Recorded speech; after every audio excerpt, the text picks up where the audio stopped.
చంద్రబాబు గారు always passionate. సరే చాలామంది ఈయన 2020 మాట్లాడినప్పుడు నవ్వుతారు, వాళ్ళని నేను పట్టించుకోను. నా ఫండమెంటల్ బిలీఫ్ కూడా ఇప్పుడు యూఏఈ యునైటెడ్ అరబ్ ఎమిరేట్స్ వాడు 2071కి విజన్ పెట్టుకున్నాడు. విజన్ ఉండడంలో తప్పు లేదు, కానీ విజన్ మీద కూర్చుంటే తప్పు. మీరు అన్నట్టుగా సంక్షేమం ప్లస్ అభివృద్ధి రెండు ఒక రకాలుగా వెళ్ళాలనేది.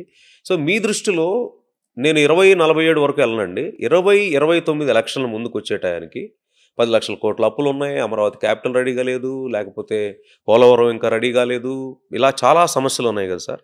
మీ దృష్టిలో 2028లో ఇదే మోడ్లో ఇప్పుడున్న పరిస్థితుల్లోకి వెళ్తే ఆంధ్రప్రదేశ్ ఎలా ఉంటుంది? మీ కాన్ఫిడెన్స్ లెవెల్ ఏంటి? అంటే డెఫినెట్గా అమరావతి పోలవరం 28కి పోలవరం కంప్లీట్ అవుతుంది, అమరావతి షేప్కి వచ్చేస్తుంది, అందులో ఏం డౌట్ లేదు.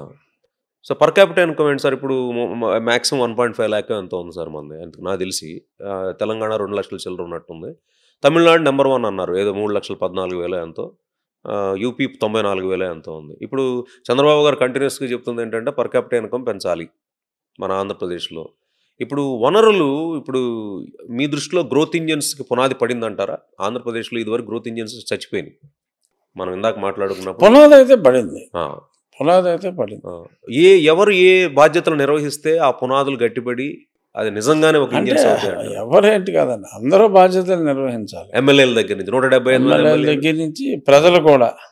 ప్రజలు ఏం చేయాలి సార్? అది I'm curious to know. Most of the ప్రజలు ఏమనుకుంటాం అంటే నేను ప్రజలను కదా, ఆయన చేయట్లేదు ఈయన చేయట్లేదులోనే మేము టైం స్పెండ్ చేస్తుంటాం.